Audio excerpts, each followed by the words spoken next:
Hi, this is John with Acts 412 Revival. One time this old Jeep of mine stranded me in an intersection. The light had turned red, and when it turned green, I hit the gas to go, and the Jeep said, "Let's just stay here a while, my friend." And I was stuck right there in the middle of the road, and cars were honking behind me, and the stress levels were rising, and it quickly became apparent to me that if I just relied on my own strength, things weren't going to end well. Up to that point, if you had asked me, I would have told you that I had it all together. I didn't need anybody's help. Everything was good. And that's a little simple picture of what life sometimes does.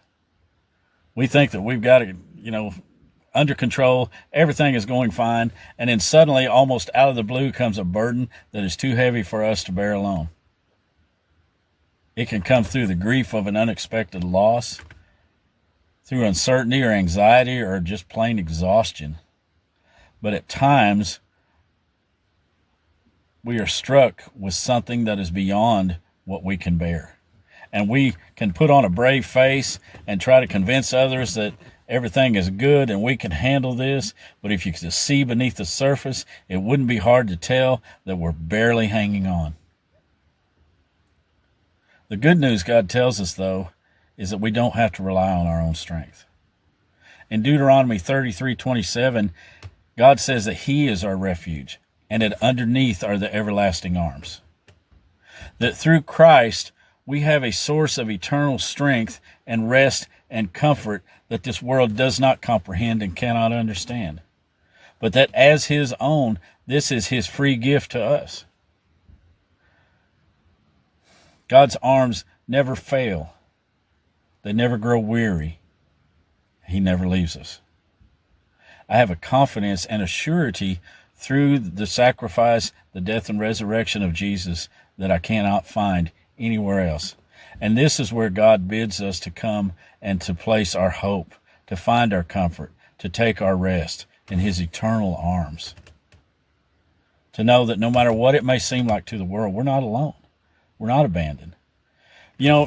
In this group, we get to play many venues, and we're so blessed by that, and we're so thankful for people allowing us to come and to worship with them. But the real heart of our ministry, what we've been from the beginning, is to go to those that society may seem to have overlooked. Those who are on hospice, those who are bedridden, those who are homebound. We'll come in there for no charge and perform a full concert and leave blessed and joyous that we were able to share the gospel or to fellowship with a like-minded believer. Just to remind them for a moment that you don't have to rely on your strength. You don't have to get through this alone, whatever that is that they're facing, that God is there with them, and He bids us to come to Him. My hope, my prayer for you this week is that whatever you are facing, whatever burden you bear, something that no one else may know about, rest assured that you're not in it alone, that God is with you, and that He cares. And most importantly of all, He loves you and has made provision for it. I hope you find peace in that. This week I'm going to lead the group in an old song, Leaning on the Everlasting Arms.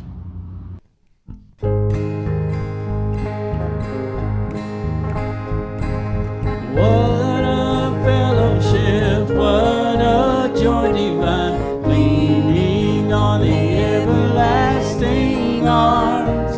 What a blessedness, what a peace is mine, leaning on the everlasting arms. Leaning on Jesus, leaning on Jesus, safe and secure from all alarms. Leaning on Jesus, leaning on Jesus, leaning on the everlasting arms. Oh, how sweet to walk in this pilgrim way, leaning on the everlasting arms. Oh, how bright the path grows from day to day, leaning on the everlasting arms. Leaning on Jesus, leaning on Jesus,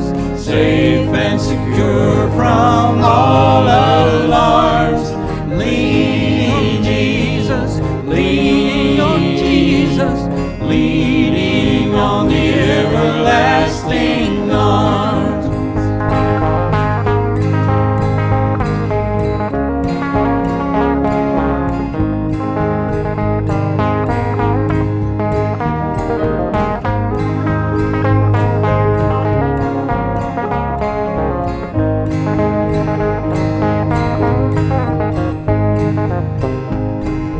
What have I to dread? What have I to fear? Leaning on the everlasting arms, I have blessed peace with my Lord so near.